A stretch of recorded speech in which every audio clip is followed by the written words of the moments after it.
Pembelajaran untuk agenda 4 ini disampaikan oleh Bapak Pungkas dari Kementerian Perhubungan.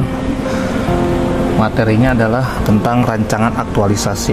Jadi kami dituntut untuk membuat suatu rancangan yang berkaitan dengan kelompok rentan, baik itu dari difabel ataupun orang tua, anak-anak maupun ibu-ibu hamil. Untuk membuat rancangan aktualisasi tentu dibutuhkan yang pertama identifikasi minimal 3 isu. Isu di sini harus berkaitan dengan isu-isu yang hangat dibicarakan dan terjadinya kesenjangan. Kemudian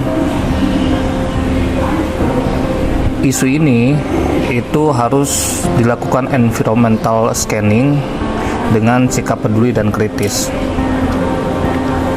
Nah, identifikasi 3 isu ini harus merefleksikan materi dalam agenda 3. Sumber-sumber isunya bisa dari individu, unit kerja maupun organisasi. Kemudian setelah melakukan identifikasi isu, deskripsikan ketiga isu tersebut. Tekniknya menggunakan isu scan dan harus merefleksikan materi dari agenda 3.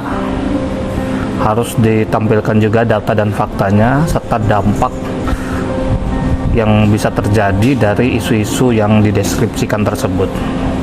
Kemudian dari 3 isu itu tetapkan core isunya.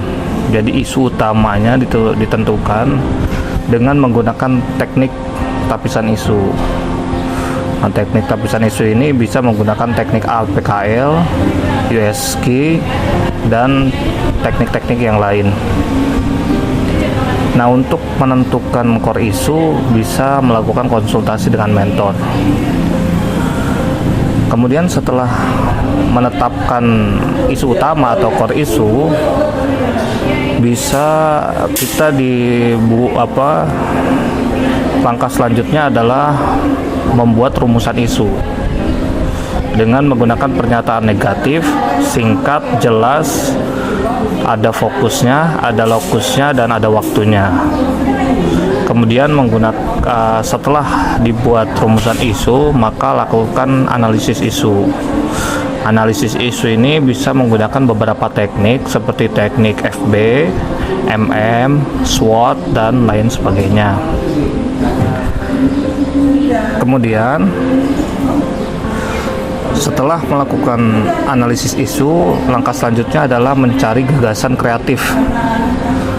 Dengan tekniknya adalah problem solving.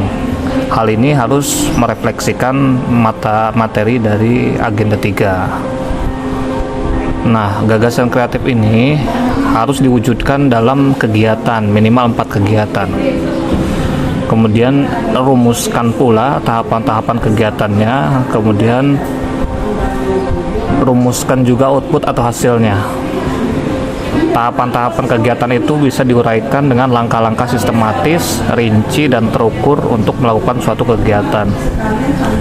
Kemudian hasil atau outputnya itu merupakan produk yang dihasilkan dari setiap kegiatan atau tahapan kegiatan yang sekaligus sebagai bukti belajar. Nah, hasil atau output dari gagasan kreatif ini itu harus memiliki keterkaitan dengan substansi materi dalam agenda 2. Kemudian setelah itu tarik juga ke dalam kontribusi visi, misi, dan tujuan organisasi. Kemudian terakhir, gagasan kreatif itu juga harus menunjang penguatan nilai-nilai organisasi. Demikianlah materi agenda 4 yang disampaikan oleh Bapak Pungkas. Terima kasih.